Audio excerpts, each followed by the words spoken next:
Hi guys, and welcome to a live reaction of Boku no Hero Academia, chapter 135. Again, not usually live reaction to this, but I feel like we're in a good place, and again, this is easier for me, and I'm quite pressed for time, so yeah. I'm gonna make this, if this isn't like super, oh my god, kind of chapter, I'm gonna make this a very talky chapter.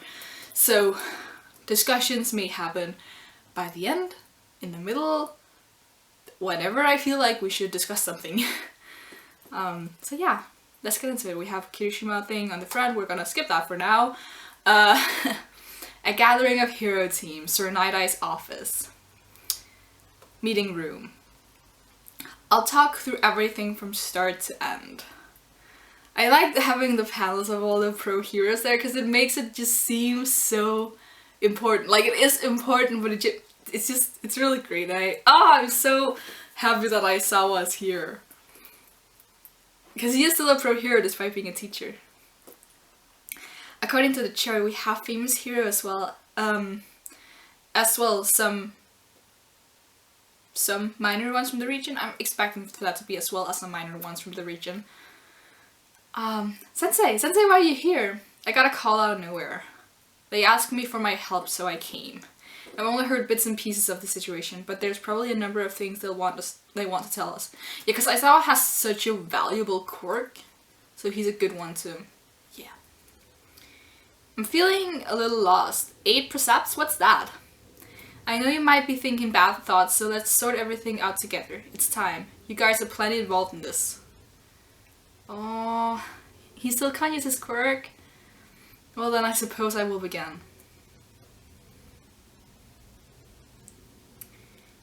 Night-Eye office sidekick Bubble Girl. Since approximately 2 weeks ago, we at the Night-Eye office have been conducting a private investigation onto the designated villain organization known as the 8 Precepts of Death. What sparked it? An incident involving a gang of thieves who call themselves the Reservoir Dogs. Ah, I've heard of them. The police chalked it off as an accident, but there were too many things that just didn't make sense that we decided to follow up on it. My name is Centipeder, a mere sidekick, but it was under Night-Eye's directions that I conducted the follow-up investigations. Centipeder is the resulting prize from the fan art contest won by... okay, whatever. Night-Eye affiliate office sidekick Centipeder. That's a nice design. As for our findings, we learned that in the past year, the 8 Precepts have been increasingly making contact with individuals outside of the organization and with our black market groups all over the country. It appears that these actions were motivated by the desire to expand the organization and to gather financial capital. And finally, immediately after we began the investigation, we made contact with a member of the League of Villains, Bubai Gawara Jin, known by his villain name Twice. We were unable to tail them and gather more information about the encounter, but with the assistance of the police, we confirmed that there had been some sort of dispute between the two organizations. And that's because the League is involved. And it's because the League is involved that you called Tsukauchi and myself here, I presume. Where is Tsukauchi? He's currently elsewhere gathering intelligence. Hey kid. I didn't think it would turn out like this, but it looks like we've been pulled onto something quite troublesome, huh? I don't think it's troublesome at all. You guys know each other? Yeah, from field training. It's the old guy who was with All Might at Camino. You should know a lot of people, huh? Please continue. And so, the developments led to this. We requested all of your assistance via the HN. You can skip over that part, yeah. HN is the Hero Network, an online service that only those with professional licenses can access. You can view reporters about the activities of heroes across the country, and you can request the assistance of heroes with specific quirks that may be of particular use. I feel like this is definitely a thing that's gonna get hacked into. Definitely. Someone is definitely gonna take advantage of this, because an online service that only those with professional licenses can access. This is definitely gonna be hacked and used by either the League or the 8 Precepts. Like, this is not approve, like, yeah. This is not good. But what's the meaning of having these UA brats around here? They'll hold back this discussion. When we start talking about the heart of the matter, things are going to get dark. Don't say that. These two are super important persons of interest, you know. Okay. Okay, Mr. Fat. We are... Okay, Kirishima. I don't want to go along with this. On another note, I see a lot of new faces around here. I'm Fat Gum. Nice to meet you. He's around and cute. Oh, would you like some candy? Okay. In the past, I like how Nana just ignores that. In the past, the 8 Precepts were suspected of secretly selling illegal drugs. To that end, I requested the assistance of a hero who is quite familiar with this domain. Oh yeah, Fat mentioned something like that before. In the past, I spent a lot of time cracking down on those types of activities. And then the other day, during Red Riot's debut battle, Tamaki was shot with something that I had never seen before. A medicine that breaks quirks. That was some sinister way of destroying candy. Breaks quirks? Huh? Tamaki, you're okay, aren't you? Ah yeah, once I slept I was able to recover. Check out this splendid cow hoof. Okay. Did you eat beef ball for breakfast? Okay. So he can use his quirk, that's great. It's a relief you're able to recover. Glad it's not a fatal wound. Not quite. That's where Eraserhead comes in. It appears to be a bit different from my erasure. For me, I'm not attacking a quirk. Okay, here's the explanation. Put simply, when you take the human body and specially alter its structure by plus alphaing it, we call that a quirk. All of that plus alpha is what we call the quirk factor. All I'm doing is momentarily halting the activation of the quirk factor. I'm not able to inflict any damage upon it. A standard human body with a movable tail. It moves, it won't move. Okay. Immediately after Tamaki was shot, we brought him to the hospital to have him checked. It turns out that his quirk factor had suffered damage. Thankfully, he was able to naturally recover and return to his previous self, but as for the object that was fired, there were no other abnormalities found with Tamaki's body, only his quirk was attacked. The guy who fired the gun won't say anything, and the gun itself is in pieces, and we only have the portion of the bullet that was fired into him. However,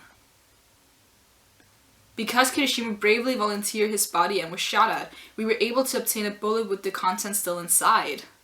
I like Kirishima's face just... I did a good thing? Sure. Me, huh? What's this all of a sudden? This is too complicated. I have no idea what's going on. What a fake Kirishima. How cool. Oh, I get it. Because of the hardening. How fitting. And after examining the contents, we made the most sickening discovery. Oh shit.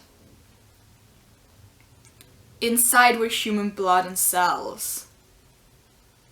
Okay, so they are stealing Eri's blood.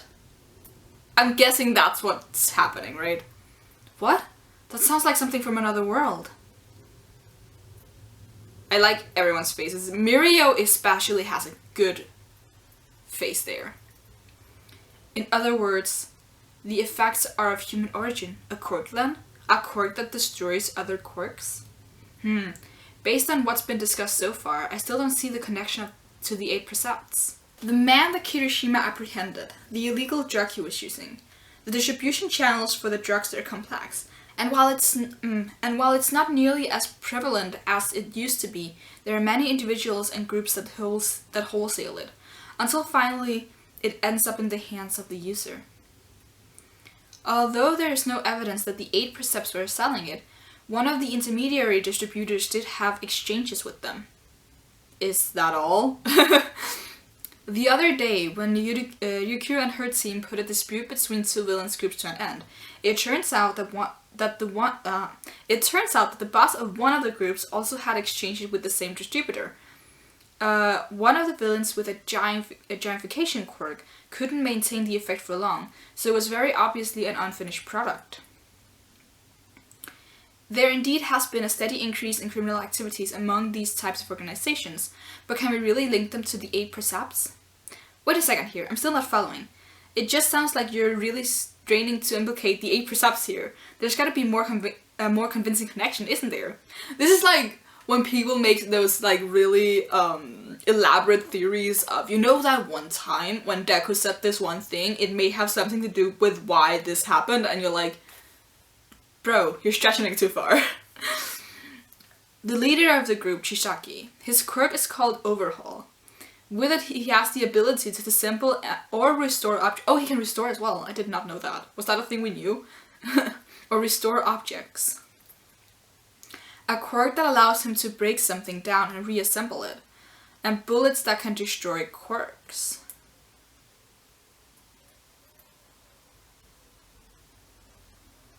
Oh my god, Deku and Mirio's faces, they're like realizing the shit that's going on. Yeah, they're definitely realizing that Eri is a victim of this shit. Oh my god. Their faces, this is so well made, their eyes as well, holy crap. Oh my god, and then the panel where it's all white and you just see those two, they're blaming them so much for not... Oh my god. If this isn't proof that Mirio is a good guy, I don't know what is. And Mirio especially must be feeling down on himself because he was the one who told Deku to not, like, interfere. Holy shit. Chisaki has a daughter. There it is. She has no birth registration and details about her are unknown. But when we encountered the two of them, she had a great number of bandages wrapped around her hands and legs. Oh, what a repulsive thing to do. We live in a superhuman society. Anyone can do anything if they put their mind to it. What do you mean? See, I told you we didn't need this brats here. Time to say goodbye. In other words, he's using his daughter's body to make those bullets.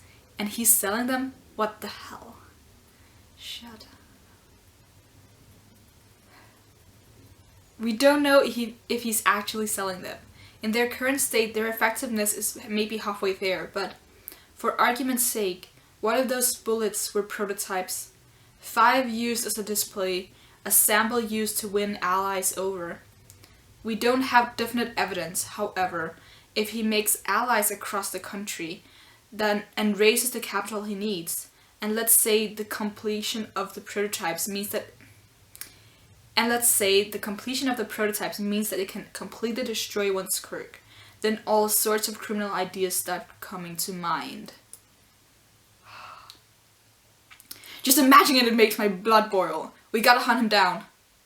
If these guys had just taken custody of the child, it would have all been over right then and there, wouldn't it? I take full responsibility for that. I will not have you attacking the two of them, although I was unaware. The two of them attempted to rescue that girl. Midoriya, who took on a huge risk to try and save her. And Mirio, who thought ahead and acted to maximize her future likelihood of being saved. What was I talking about, best hero? What was I talking about Lemillion, who saves 100 people? Right here, there is nobody more frustrated than these two. This time around, Eri-chan will definitely rescue her. Aww. And so, that will become our objective. Crap. This was great. Like, in terms, again, of characterization of Mirio and Deku, this was amazing. I just really liked the slow realization of what they'd done and how they'd failed to rescue her because of the decision they made and the situation that they were in, and just like the realization dawning on them, and then you have them just like the full realization when you have them like the eyes, and then the next page where it's just everything goes white and they take the full blame of what's happening, and then to the determination of this time we'll save her. Wow, I think for those two is like alone this chapter was amazing. And then of course we get the explanation of everything that's going on.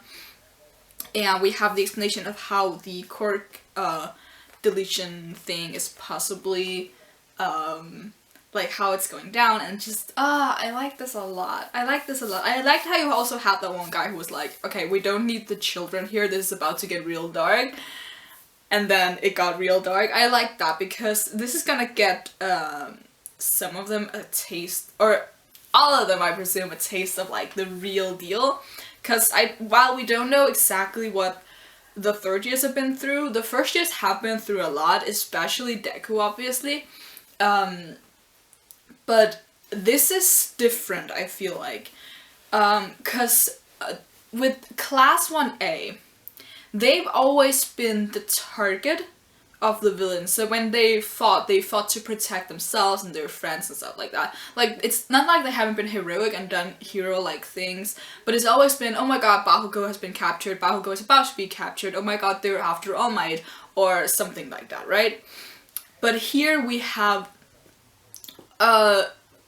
like a villain organization, the 8 Precepts of that, who are doing shit that it's out of their control. They're not directly involved in this in any way possible, but they have to act heroic because this is like, yeah, they are not involved, they're about to become involved, and there's some dark shit going on that doesn't involve them. Because I feel like when you hear of things like children being abused, that's almost always much worse than when you hear, okay, there's a villain who's trying to kill me, because then that's like, yeah, okay, I'm a hero, so obviously the villains will try to kill me because I'm against them. But hearing innocent children being abused like this, that's always much worse, I think.